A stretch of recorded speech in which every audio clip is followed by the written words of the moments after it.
Hello, everyone, and welcome back to Spokane Talks for this episode of The Local. I'm here with Kent. We have some great stories to discuss this morning, and we're going to start you off with something that came out just yesterday. As of today, this is the 27th. The 26th, the new Spokane Council, or the Spokane Council passed the new Sustainability Action Plan. Right. Now, what is that all about? Basically, the action plan, it was made as an update to the 2009 climate change kind of thing. Okay. Basically, they're going over different structures, different sorts of financial incentives and what have you to move towards a greener city in a way. As we deal with homeless issues and everything else, Yes. right? We're going to talk about the green and planet and Yeah. so forth. Sometimes I kind of wonder a little bit about their priorities, but it is what it is. Yeah, I went through it a little bit, and it was interesting that they were citing a lot of equity talk as opposed to equality talk, and I wasn't quite understanding what race, gender, and that sort of thing had to do with putting in different financial incentives. Well, lesson my son. It has to do with everything these days. That's part of the issue, I'm afraid. I think we need to begin to look at some of these issues as the issues. Is it something to deal with now? Is it something that's that important? What are the costs, the real costs? Because we all think we know what the costs are if we don't take care of our climate and so forth. But is that real? And I hear both sides, and I'm sure you do too, to try to figure that all out. Yeah. Well, the main idea is just to reduce greenhouse gases, to be consistent with state and federal mandates. In the plan they cited by 2030, they wanted to be down 45%, which is a start goal. Some of the plans that they had going forward, I wasn't quite understanding the implementation of them. It was a 120-page bill, so I could have totally missed it, but You read it all? I read it all, Yeah. but it came out yesterday, so Oh. entirely possible I missed something, but You read it like a college student. yeah, skim and schmidt. Yeah, Skim and welcome schmidt. to our world today. You know, and that brings up a point. There's so much information out there today. And everything from what we would call the traditional media, radio, TV, newspapers, and so on and so forth, to things on social media. That's where we are.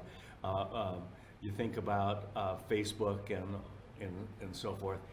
How do you know what's real? You know, I mean, there are the fact checkers, but we know they're wrong sometimes too. So it's a strange world today. Yeah, disseminating that information can become a big minefield because you can find really anything to back up your point. There's a study about this or that you could do a quick Google search and you'll find something that supports your point of view, whatever At it is. Whitworth, because you're just finishing up this fall at Whitworth, do they talk about how to, in any of your media classes and so forth, how to distinguish and determine what is real and what might not be? Really what they talk about mostly is making sure that you're reading both sides, kind of. Don't just go only for, I don't know, don't only go for Fox, don't only go for CNN. Because you'll kind of get half of the picture if you do that. Yes. You won't necessarily get the completed image because everyone has agendas. And there's bottom lines, that there's advertising that maybe they want something. There's all sorts of factors that go into it, They really. probably want the whole story. Yeah. Did you get that? Yeah, okay. Fire department, our local fire department here is under the gun right now, and it could have a major impact on our coverage and our safety. Tell me about that. Yeah, so the fire department is trying to be consistent with a city mandate with getting the COVID vaccine, right? So getting fully vaccinated and so forth. And 52 firefighters actually applied for exemptions of some kind. Could have been religious, could have been medical. Largely, when I read through it, there's a lawsuit later that we'll talk about, but there was, I think about 4 were medical exemptions that seemed pretty legitimate, but the rest of them were religious. It really shouldn't matter, but both of them are, but they're all exemptions that were recognized by the state of Washington. So they should be recognized as exemptions, and the fire department was kind of just ignoring it. Yeah. So what's next, do you think? Well, they did mention that they were willing to take it to court. If And didn't they didn't something settle like it. 20 or 25 firemen, fire persons take it to court recently? Yes, so there's a lawsuit. I think it was 25 firefighters, correct. Okay. The old You man got it. remembered, right? It's a perfect square, so Yeah. you can remember it. But 25 named firefighters, they filed a lawsuit together, a joint one, where they went through and talked about their civil liberties being violated, not allowing religious and medical exemptions, as I stated before. A couple of them said that they got the first dose and then their doctors prescribed them not to get the next dose because they had a bad reaction to it. Okay. They didn't explicitly say what the reaction to it was. They Right, kept right, that private. Well, I've heard it different, to different people. I had a bad reaction to the second Moderna shot, and then just the other day I did the booster because it's been 7 months. Yeah. And I had a reaction to it too, so it works differently on different people. I was in that pool as well. My second dose, well, it was actually kind of an interesting thing because I got my first dose and then I got COVID. I got the natural immunity. Okay. And then I got my second dose after that, right? Okay. So I'm like super protected from it and I'm young, pretty healthy. Yeah. But they also cited some of the people in That was this. a dig at the old man here, wasn't it? No, I'm just kidding. Some of the people in this lawsuit also had natural immunity from having it, which some studies have shown that might be better than the vaccine. It might be more protective. Right. So they didn't really take that into account. They were kind of just going for vaccine. So Okay. we'll see. We'll keep you updated on that if there's any What's the updates in the future. timeline for the lawsuit? Will it be another few weeks? Yes, months, the days? next couple of weeks, Okay. if they don't settle out of court. Right now, the fire chief's under a little bit of fire Okay. for that. Pun intended. Pun intended. You might see on the side of the road, there's been new fire chief kind of signage and things like that, kind of up on North Spokane at least. Oh, okay. But in the coming weeks, I'm expecting some new developments. Okay, okay. Well, speaking of all those things, when we come back from our commercial break, we had a conversation with the other Connor, Yeah. with the superintendent of District 81 schools, and you talk about organizations, government organizations especially, that have had to deal with COVID and so forth. School districts have been under the gun as well. So Yeah. we'll take a quick break and be right back.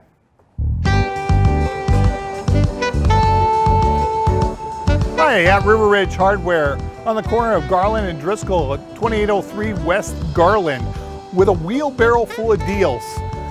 I have RV antifreeze for all your summer toys that you got to put away for the winter at $3.99. I have rakes at $7.97 from plastic to metal rakes. Come on by, check them out. I also have shovels from flat shovels to the digging up shovels at $7.97 also. Come on by and pick them up. And bird seed. Good time to start planting for your birds this winter that you want to keep fed. $14.97 for a big bag, 40-pound bag of bird seed. Not to mention, even the wheelbarrow's on sale for $79.97. Come by and look at what we have in the garden center. Everything is 30% off on all the plants, 20% off on all the outdoor yard art. Good time to look for yard art for your mom for Christmas and pack it away in your closet. Come on by at River Ridge Hardware, 2803 West Garland. Call us at 509-328-0917 or shop us online at riverridgehardware.com. Laura Patton is asking for your vote for Spokane Valley City Council because she believes we deserve to know how our tax dollars are spent. Vote Laura Patton for Spokane Valley City Council, Position 7. Paid for by the committee to elect Laura Patton. Well, our other Connor, we have two Connors here. Yep. And what's the chance of having two Connors in a small staff, number one, and number two, spelled with an ER? No kidding. Yeah, I mean, we're blessed. We love both of you guys. Our Connor Kotzman had an opportunity to sit down a week or so ago with the District 81 superintendent. What did he talk about? Well, the conversation, it was very good. I was one of the first shows I ever ran from behind the desk, so Yes, that was yes. a little nerve-wracking. They talked about largely COVID and kind of the mandates and stuff that's going on in the schools in regards to that. So it was a great interview. Good. We can just get right into it, really. All right, let's take a look. Hello everyone, and welcome back to Spokane Talks. Today I'm here with Dr. Adam. He's the superintendent here at District 81, the local school district. Adam, welcome to the program. Yeah, thanks for having me. Yeah, of course. So let's just get to know you. Where did you grow up? Yeah, I grew up north of Spokane in Deer Park and graduated from that community and have been, my family's been a part of the Deer Park community for many years. Oh, very cool. Very cool. My sister is a teacher at one of the Deer Park elementary schools up there. Okay, great. Yeah. And you graduated up there, I'm assuming, with Yes. the Deer Park system. And Yep. what college did you go to? I went to Northwest University and Seattle Pacific University. So I did my undergrad at Northwest and then a master's and doctorate at Seattle Pacific. Okay. Public education was your degree, or? So my undergrad is in teaching, Okay. and then a master's in curriculum instruction, and then a doctorate in executive leadership. Wow. Congratulations, by the way. And when did you become superintendent of District 81? Yeah, well, I've been with the district for a while. So I started my career in Seattle. Okay. Originally intended to be at the high school level. Got 2 job offers when I graduated from college. Very cool. One to come back to the Spokane area and one to stay in Seattle at an elementary school. And just kind of felt like I was being led to stay in Seattle at that time. So I took an elementary job, started my career over there, was fortunate and blessed to find my wife there. And then when I started looking towards administration, I got my first administrative job in Spokane Public Schools as an administrator at Gary Middle School Okay. in Northeast Spokane.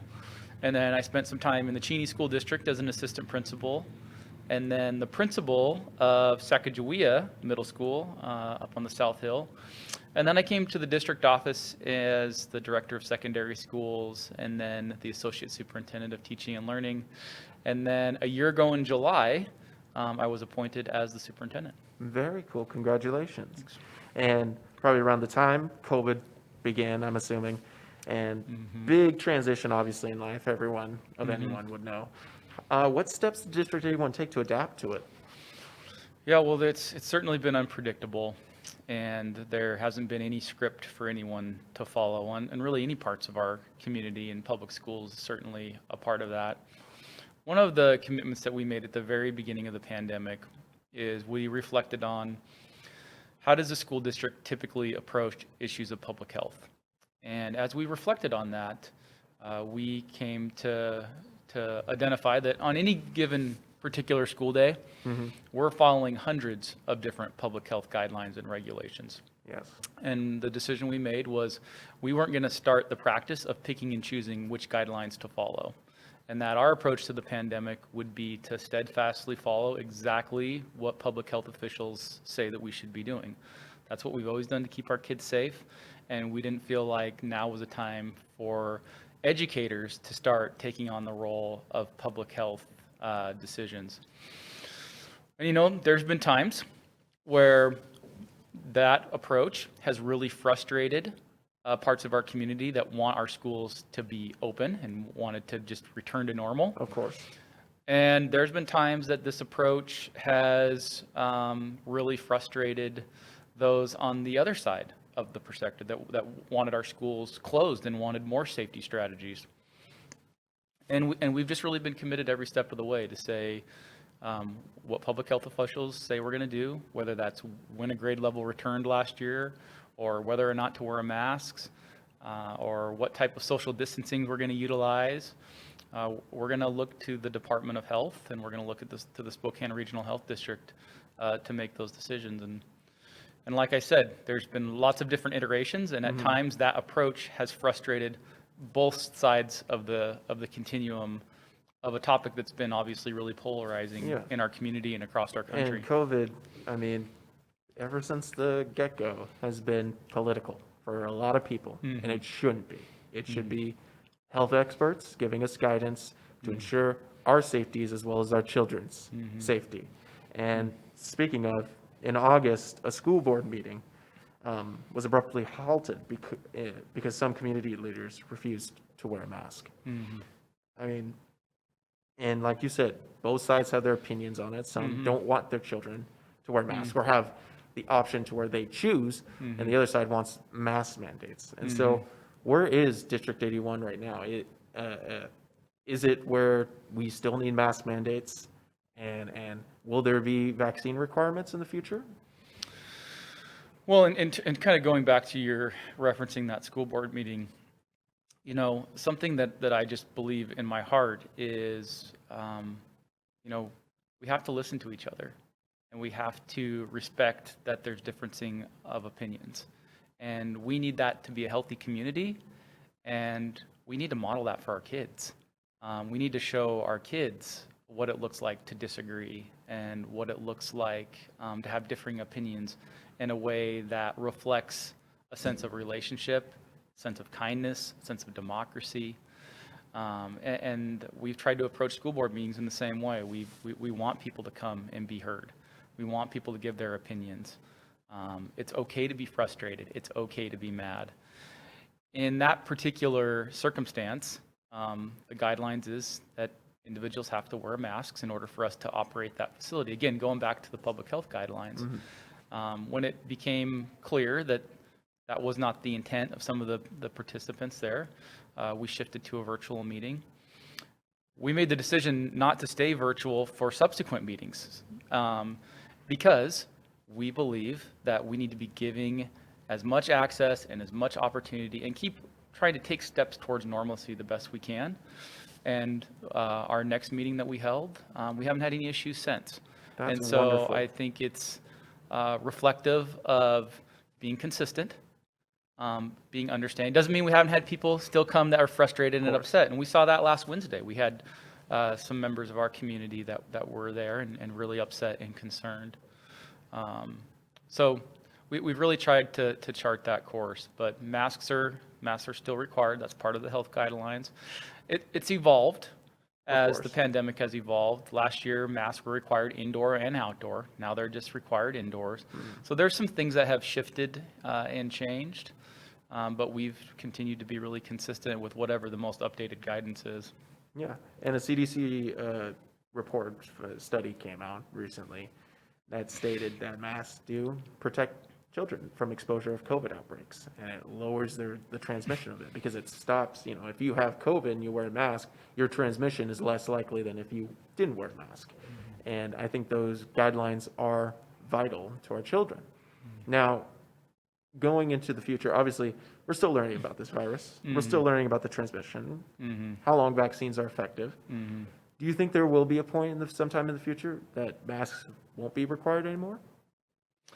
Well, I mean, I remain hopeful and optimistic that in the near future we'll have a sense of normalcy where we're not having to utilize the same type of safety mitigation strategies that we are today. I think there was some hope and optimism this summer before the emergence of the Delta variant. And you saw that in our community, that you could remove your masks in some public settings, you know, based on your vaccination status. And so I remain really optimistic that we'll get through this. But it's been very difficult to predict. And I think I've noticed amongst students and staff and families, having a sense that maybe the end was near in July, just to be, you know, really bluntly confronted with the realities of the Delta variant and the impact that's had on cases.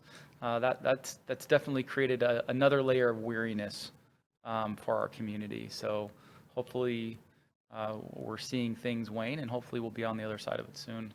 In the past few weeks nationwide, there's been a decline in cases, and obviously we'll have waves, I think, going forward, but hopefully less and less as more people get vaccinated. As hopefully, I'm not sure if Pfizer was recently, or it's being reviewed by the FDA for emergency use authorization, and we just increased our ability to fight this virus. And there's medicine now coming out to help lower hospitalization rates. I mean, the more we know, the more we gain.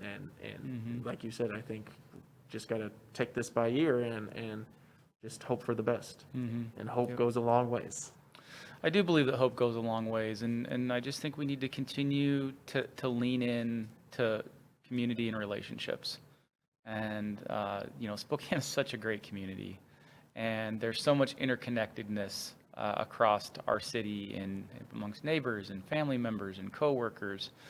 And we just need to all work the best that we can to really seek to understand each other's perspectives and seek to listen, knowing that we're not going to agree, But the pandemic will go at some day, and we're going to be left with the fallout of that.